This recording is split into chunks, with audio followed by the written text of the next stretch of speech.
Because once a man locks in with his love for you, there's nothing he won't forgive you for. I don't think a woman should talk more about her feelings than the man talks about his feelings. I think a man should lead in his feelings for you. I don't think you have to be the one always leading and telling, because it comes across very, very dominating. But even if his mum did not agree, he loves that woman enough to take the chance. If he doesn't love the woman enough, he's gonna make excuses. And I find that men and women as well, we always want people that don't want us. I could really serve this man. I could really be there for him. I really want to protect him. I really want to take care of him. Like, that's love. We all deserve men that want to pour into us, that want to protect us, that want to love us, that sees us as something.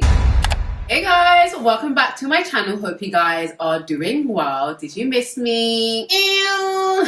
Hope you guys are doing well. I have been posting a lot of content on my other channel, so make sure you guys check that out. Today we are talking about Love is Blind season 4. Those of you who follow me on Snapchat, I do kind of like, while I'm watching, kind of post some random stuff. But I did and have wanted to talk about this season of Love is Blind, and I feel like it's the best season yet. It is so filled with so much drama and just so many interesting, thought-provoking points. And as I'm sitting there, I'm just getting like so many revelations. So today's video is going to be shot, edited, and released on the same day. I've been procrastinating all week to get this video out, and of course I left it to the last minute to film this video. So I know the new episodes are out tomorrow, so I wanted to get this video out before that and kind of share with you guys my thoughts, my opinions, predictions about what's going to happen in tomorrow's episode. So I'm cutting it very fine. I almost did not make this video, but I thought, what the heck, let's just go with it. So overall, like I said, this series of Love is Blind has literally been one of my favorites. There was never a dull moment. That's what makes for great TV. And so I'm going to go through all of the remaining couples and also a couple that has left and also one of the girls that was also on the show. I'm just going to kind of share my thoughts and opinions about each cast and their relationship. I think you probably all know who my favorite couple is. However, I'm going to share some of my predictions and what I think their answers are going to be. For those of you that don't watch Love is Blind, I don't know what to tell you. Go and watch it. It's one of my favorite shows on Netflix. I just always have so much to say about it, but I'm always so last minute. Even watching the whole series, I was last minute. I didn't even know it was out, which is really, really bad. That just shows you guys I'm always in my own world. And also, if you like my hair, just check out my Instagram. I'll probably have posted a post about it. But anyway, so let's talk about our favorite couple. No, not our favorite couple. Let's talk about Kwame and Chelsea. It was actually Kwame that I was seeing on the timeline before I even knew Love is Blind was out, and I was like, oh god, what has Kwame done? So I'm gonna try and not babble on too much. I'm gonna make these videos quite concise as possible, but I have a lot to say. And by the way, these are all my opinions. If I come across quite strong, I'm not really trying to be calculated about how I express these opinions. I'm not as invested as you may think I am. To me, these are just characters in a story. I know they're real people, but they're just characters to me. And I'm just gonna say what I've seen and judge how I usually judge, okay? So that disclaimer is there ready. Don't expect PC correctness from me. I'm trying to get this video done, okay? All right, so for me, Chelsea romanticizes the idea of love, marriage, and a relationship with Kwame. But I don't think that is based on any real information that she's receiving from Kwame about who Kwame is. I think Chelsea has made up in her mind the kind of dream man that I guess she's always wanted based off of her own insecurity and wanting to be loved and married. And so, like many of Chelsea, I don't know about you, but I see myself, some of myself in Chelsea, or my past self, should I say, in Chelsea, as in just so head over heels with the idea you've created in your mind of a person and not who the person is presenting to you. So anybody that lists off a bunch of credentials when they're talking about a person, and I guess ladies, put your hands up, who's been guilty of this? When you're trying to explain to your friend about this guy, oh my god, he's so handsome, he's like 6'4", he's got great muscle, he works as this, he's talented in this area, he's got this and he's got that. Anyone that describes someone based off or what they have is not in love with the person, they're in love with the image. Even when Chelsea brought Kwame to her family, the way she was listing off this and that, and he's this and he's that and he's this and that, it just showed me that she's really in love with this dream man she created in her head, right? And so you may be asking, okay, so what's the alternative? When describing someone that you care about and that cares about you, the correct thing to do would be to describe how this person makes you feel, because ultimately that is the most important. It's not about who they are or who they say they are or who they're portraying themselves to be or the image you have in your mind of you guys being together. So Kwame, in my opinion, has not shown her as much as she's trying to convince herself and others that he is. And I'll talk about Kwame in a minute, but I just think that she's in love with the idea of Kwame and not the reality of him. And I do believe she's going to get a shock at the altar. And one thing I really see about Chelsea is that, for one, she's very, very self-aware. And even when Kwame speaks, the way that she looks at him, the way she asks questions, she really reminds me of me, because you can just tell like she's not buying the BS. Like she needs more. Like when she's asking questions, she's quite intense. And because I believe that this couple is very unequally yoked, she is coming across as quite aggressive and overbearing and almost motherly, because ultimately in this relationship dynamic, she is actually above him. And I say above him because she's intentional, she knows what she wants, she knows what she's looking for, and she's ready. Him, on the other hand, is very unintentional, doesn't know what he wants, isn't very sure, doesn't really want to move his life with this woman, and so therefore he's coming across as beneath her. And I'm not sure if you guys saw the dynamic between Kwame and Micah. It was completely different from the dynamic between Chelsea and Kwame. It felt like with Micah, Kwame could really be assertive and be quite the manly and strong and certain and because ultimately Micah is the woman that got away from him in the pod. And the way that man cried for Micah, that man, I'll say love loosely, but that man was emotionally invested in Micah. And when she rejected him, I think that hurt him deeply, and he didn't have enough time to get over that hurt because he still had another connection with Chelsea. But Chelsea was not the one that he wanted, it was actually Micah. And so the dynamic in that relationship is like Kwame was the one confessing his feelings and telling her how he feels about her, and you know, he was being the man in the relationship. With Chelsea and Kwame, I find Chelsea's always telling him how amazing he is, how much she loves him, always sharing her feelings with Kwame more than he's sharing his feelings about her. And I think that's very dangerous in a relationship, because you can love this person and think they're so amazing, but relationships have to be reciprocated. And that relationship with Kwame and Chelsea seems very, very one-sided. And I don't think a woman should talk more about her feelings than the man talks about his feelings. I think a man should lead in his feelings for you. I don't think you have to be the one always leading and telling, because it comes across very, very dominating, overbearing and masculine. And we as women, when we find someone that we like, let's stop thinking about our feelings towards them and start thinking about whether they are showing us that same effort. And ultimately, when you're just talking to someone, you just met someone, you have to match their energy. Even if you are so in love with them, girl, swallow that. You confess when he confesses and make sure it's equal, okay? So Kwame, aka Alex, I find him to be very disingenuous, and I'm very discerning when it comes to people, and I just don't feel like he's being his true self. Ultimately, we all saw him in the pods say to Micah that he was going to use a fake name, Alex, because he didn't want to be judged from his name, Kwame, which shows to me there's a lot of self-hate going on there. And even in the way that he interacts around other men, even the way that he interacts, he doesn't seem authentic. I don't think the guy knows who he is. And so I get a lot of disingenuousness from him, and especially as it relates to Chelsea. Chelsea will say, oh, I love you, or you're so this, and he'll just like laugh. He's almost being the woman in the relationship where he's just like receiving all of the affection and the love, and he just sits there and he laughs. But I really feel like he's not being completely honest with himself. And I know the show is so fast, like the show is so fast paced, so like you can't really blame Kwame for having doubt, because the show is just moving so far. From his heartbreak with Micah to him proposing to Chelsea, for them meeting, going on a honeymoon, and then now having to decide in 2 weeks whether they want to marry. I can understand the pressure that he's under. I just don't think that he's been honest from the jump, which is why I feel like he's going to break Chelsea and disappoint her family, because he wasn't honest from the jump. And I think he was honest about his reservations about moving to where she's at, and him feeling like he's having to give up more than what she's giving up, which if a man really wanted to be with you, that would not be a thing. But it's a thing for him because he's not completely sold on Chelsea. And I don't think the guy is sold on Chelsea. So he's using all of these excuses like, oh, my mum doesn't approve of her because she's white, or because we was on the show, and all this kind of excuses. And I find like a lot of, and I'm sorry to be a bit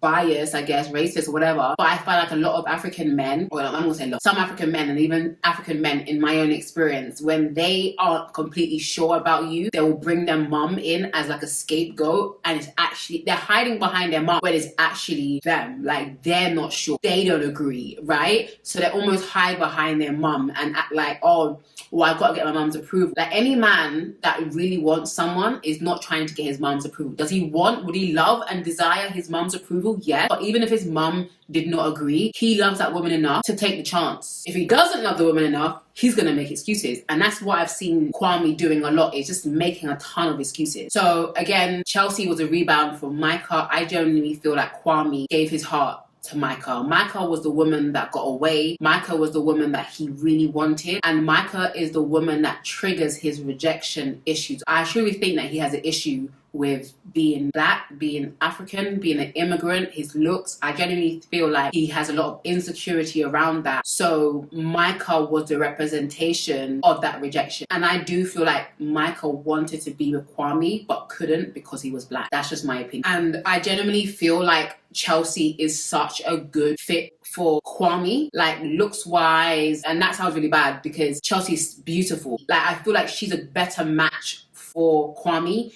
than Micah is. I think not only just looks wise, Chelsea wants him. And I find that men and women as well, we always want people that don't want us. And so I guess when Micah and Kwame met each other outside of the pod, they were still like drawing to each other. And Micah was still playing games, acting like she wanted Kwame. She doesn't want Kwame. She doesn't even want the guy that she was. She just wants to be picked and chosen. It's not been about Kwame. But Kwame, in my opinion, really loved Micah, and Chelsea was a rebound. Even though I truly believe that Chelsea is a better fit for him than Micah would ever be. And every woman wants a man that is just as obsessed with them as they are with them. Unfortunately, Chelsea, the guy is just not that into you. And so my prediction is that Kwame is going to say no. And even if he says yes, their relationship is not going to work. Okay, moving on to Zach and Bliss. In my opinion, Bliss is very, very much so hung up on the idea of soulmates. And does Breeny believe in soulmates? No. I think that there are some people... Why is this so curly? I believe that there are some people that we just have like incredible commonalities with. Like, there's so many coincidences. And I think I remember sharing this some years ago on my channel, and I was talking about a friend that I had, and her and this guy that she was seeing. I think she felt like he was her soulmate. They were like born in the same hospital on the same day. They had a lot of like kind of interesting, like intertwined situations, which kind of convinced her that this guy was her soulmate, even though they're not together anymore. And how many soulmates have you heard break up? That means then you wasn't soulmates, which means you were wrong. And so I think Zach is not necessarily Bliss's type. However, I think she's hanging on to the idea that they are soulmates because they have so much in common, which I do believe is part of compatibility, but it's not the whole thing. You can't just be with someone because you guys both like the color blue, because you guys both have the same favorite song, because you guys were both born on the same day. Like, these things, it's not magic. Like, sometimes things in life are just coincidences. It's not soulmates. It's not like, it can't just be that. It takes more to a relationship than just being soulmates. And I'm not truly sure that Bliss sees that outside of the fantasy she has around them being soulmates. And I don't think that they've really been through any major hurdles apart from him not picking her and him picking the first girl instead of her, and then her being a bit like headstrong about it. And to be honest, I feel like she does not respect him, and I think that's going to be a big issue in the relationship. For one, she said in the pods, if you choose Irina, I think her name is, if you choose Irina, I'm judging you on your decision making skills. And honestly, that's something that I would literally say. So I completely like hear what she's saying, but even just the way she behaved in that instance showed me that she could be quite condescending and look down upon him. And even after they reconnected, I feel like Zach had to really grovel to get her back and to make her realize that she wasn't a second option, even though she kind of was a second option. But she strikes me as someone that will hold on to grudges, and I just don't know if her and Zach are compatible. And so I don't feel like they've gone through anything to really test the foundation of their relationship. And a lot of people were saying that Bliss's dad was being really hard on them or being really hard on Zach, but I don't think that's it. I think that's what dads are supposed to do. Dads are supposed to kind of give you that hard truth, like shake you up, wake you up, make you question certain things, because they have only known each other for 20 days or however long it's been. They really don't know each other. And honestly, like, soulmates get divorced every single day. It's not enough just to have things in common with someone. There has to be more. And those two, they said before that they are very logical people, and unfortunately two logical people in relationships don't always work, because there is a level of grayness that you need for a relationship to work, because there's going to be things that happen that don't make no logical sense in a relationship. But are you going to be able to forgive and let go? Are you going to be able to be humble? I don't think Bliss has the humility to be in a relationship and a humility to be with Zach. Zach, on the other hand, I feel like he is just trying his hardest to make the right decisions. I know he made the wrong decision, first of all. That does not necessarily mean that Bliss is the right decision for him. And I don't necessarily see like love. I don't necessarily see love coming from Zach. I don't see like, oh my God, I'm so in love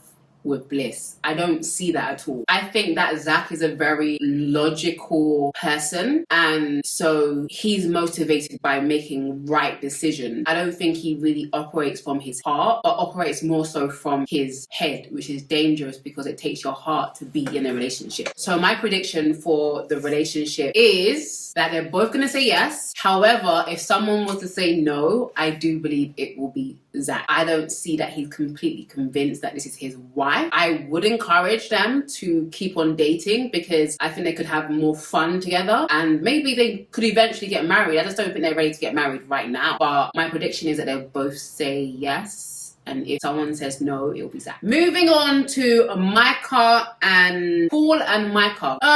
Micah. Not only did she make a twat of herself in the pods, I just don't feel like she's a real person. I don't think she knows who she is. And I think she's very impressionable and easily swayed. I think Irina was able to kind of sliver in there and get all up in her head and like make her a mean girl. I don't know if she's a mean girl. So I just don't feel like she has her own mind. She doesn't strike me as someone that has much depth to her. She's quite surface level, like kind of in the clouds, kind of going with the flow. She doesn't strike me as someone that knows who she is and what she wants. Like, her relationship with Paul seems very surface. Like, all they do is just like laugh, it seems like. And I guess they have a friendship, I guess. I don't think she hates him. I don't think she's not attracted to him. I think she is attracted to him. But do I think it's enough for her to marry him? No. So I don't think she knows what she's looking for. I think Paul is quite a safe option. Obviously, her dad's name's Paul, his name's Paul, his dad's name's Paul. So it's kind of commonality. But I do feel like Zach is a bit too safe I do kind of feel like she's settling for Paul. I don't think that Paul would be her first choice.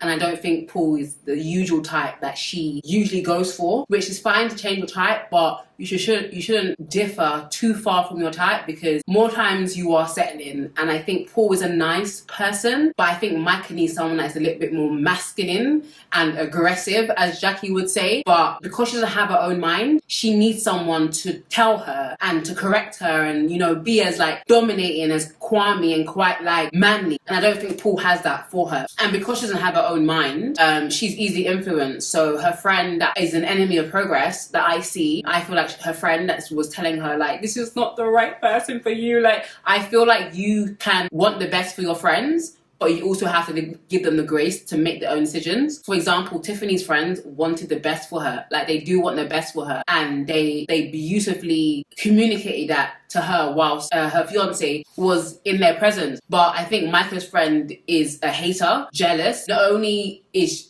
Micah, or actually, what should I say? Let's just say her friend wants to be Micah, okay? Her friend wants to be Micah.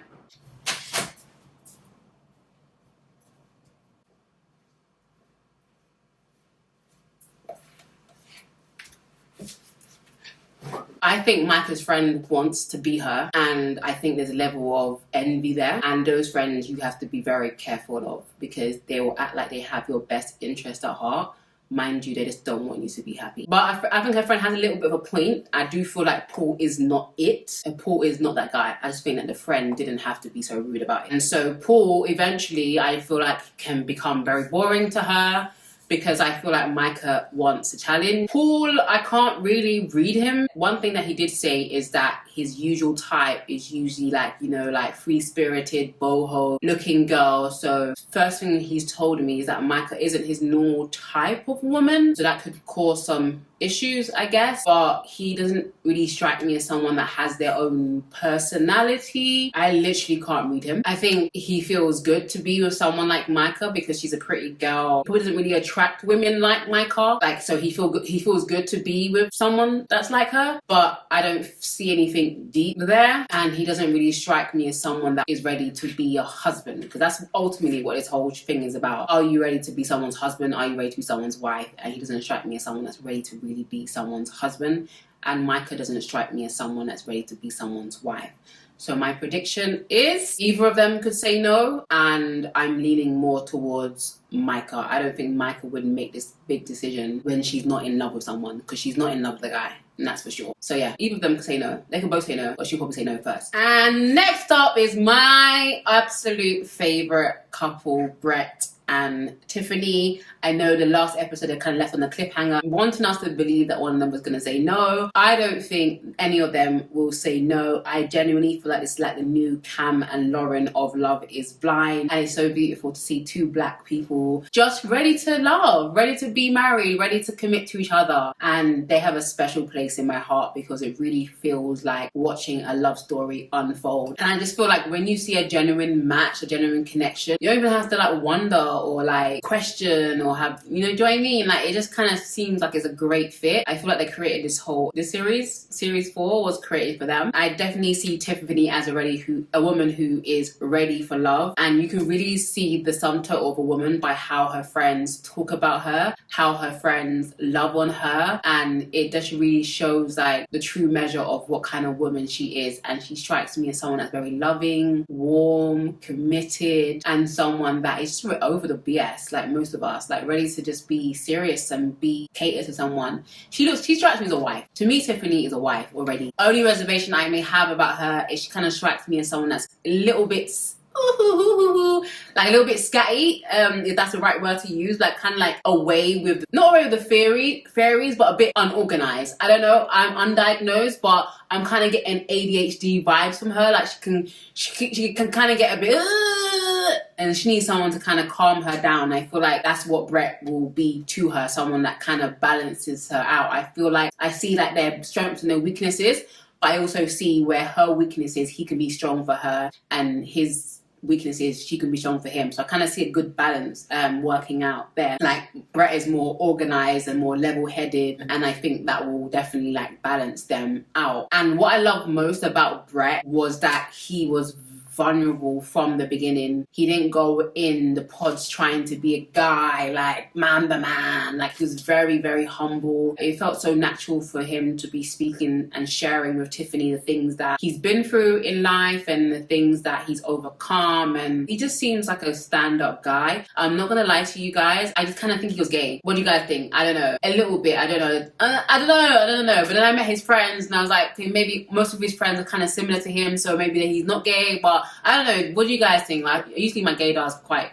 good, but I'm not sure. But that would be the only thing that I think that would come out. If any scandal would come out, I would assume. But what I love most about this couple is that when they were in the pods and when they were kind of asked about each other, they both, in more words than one, how do you say it? What's the phrase? Like, they didn't say in so many words, but they basically said, I see this person as someone that I can care for, that I can love. I want to protect her. I want to protect him. I want to look after him. I want to do this. I want to do that. And they were the only couple that really spoke about what they wanted to do for that person. And ultimately, that's agape. Like, when you are thinking about the other person and not yourself, that's love. Not all, or we could do this together. Not even she will make me a better man. Like, I feel like even that is selfish. I think him saying, I could actually see myself caring for this woman, it just melted my heart, because I was like, that's love. When you meet someone and you look at them and like, I could love this man. I could really serve this man. I could really be there for him. I really want to protect him. I really want to take care of him. Like, that's love.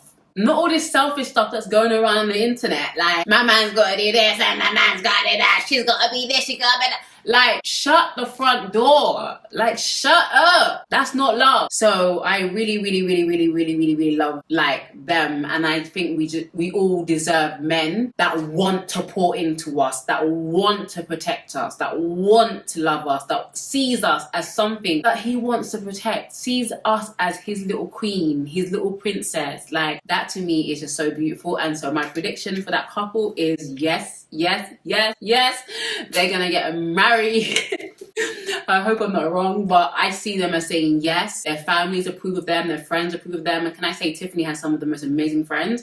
I would love my friends to talk about me like that. Like, I would die if I heard my friends talking about me like that. But yeah, those two for me are what the show was created for. All right, can we talk about Marshall and Jackie for a second? I know they're not in the program anymore, and that completely shocked me. Marshall is a sweetheart, bless his soul. He's a sensitive little squirrel. He's funny. He's like cool. He's attractive. Jackie just wasn't the girl for him, unfortunately. And to be honest, when I saw Jackie in the pods, she just struck me as so ghetto. I didn't even think she was gonna make it out with anybody. I thought like she was like gonna be one of the girls that kind of fade into the background. So I was actually very surprised when I saw the connection between her and Marshall. But she's too immature for a relationship, and that's what I would say. She has a lot of growing up to do, because when you get to a certain age and you've dealt with all the F-boys and the guys that want to control you, want to humble you, want to treat you like trash, you actually do appreciate a gentle person when they come along. My only thing with Marshall is that Marshall was doing too much too soon for Jackie. It's like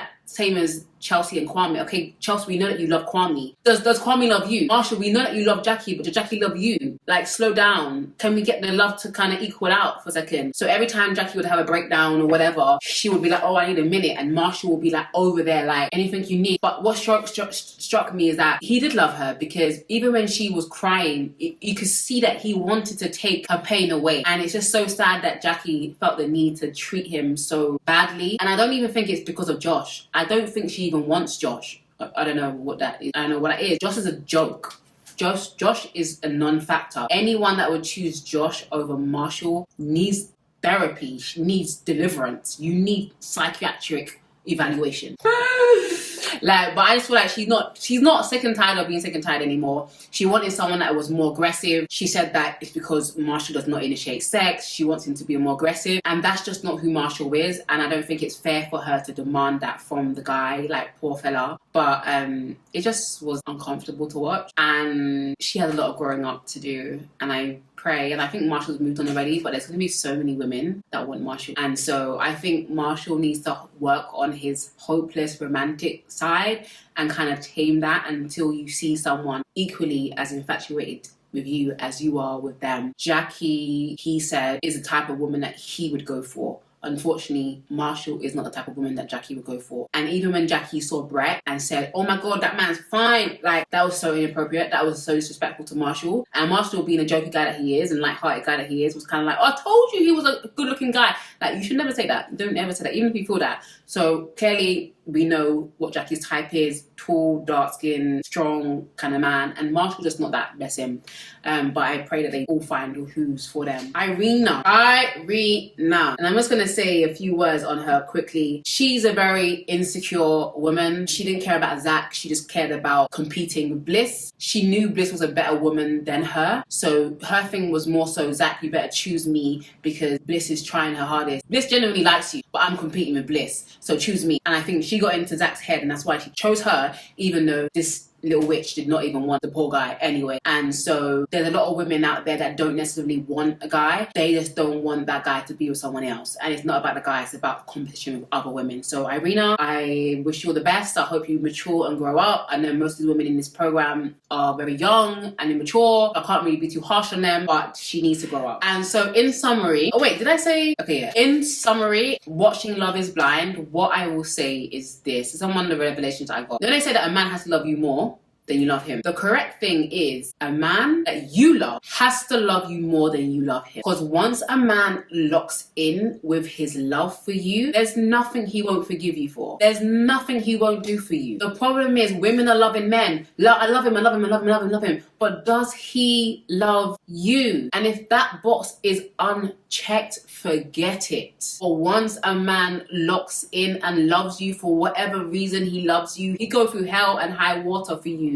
The same way that Marshall was prepared to go through it all with Jackie. The same way that Kwame would have risked it all for Micah, okay? Like, when a man loves you, there's nothing he won't do. When a man doesn't love you, there's nothing you can get him to do for you. A big problem with our generation is that a woman is loving men more than she's being loved by men. And men are so much more forgiving to women they are in love with.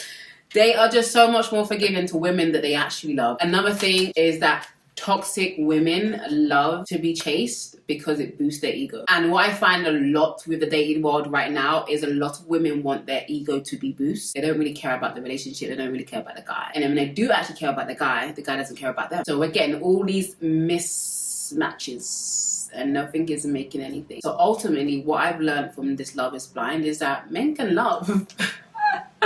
Men can love, they can love, but you gotta be the right one for them. If you're not, there's nothing you can do about it. But yeah, that was my summary, my predictions, my thoughts and my feelings about the cast members. I think it's been an amazing series. If anything happens in the reunion, I may come back and make a part 2. But that's all I wanted to say about Love is Blind. I'm looking forward to the new episodes coming out tomorrow. I'm looking forward to see if my predictions are right. What do you guys think in a comment? Write everyone's name, all the couples' names, and write who's going to say what. I'm really interested to hear your thoughts. What did you learn from this season of Love is Blind? Does Love is Blind reflect the current dating market? What are you most frustrated about? Like, what's frustrating you about love and relationships and marriage? I want to hear your thoughts. Until then, make sure you guys subscribe to the channel, subscribe to my podcast, the Pep Talk Podcast, and follow me on Instagram, because when I'm not here, I'm on Instagram. So more videos to come, more videos for your head top. See you later.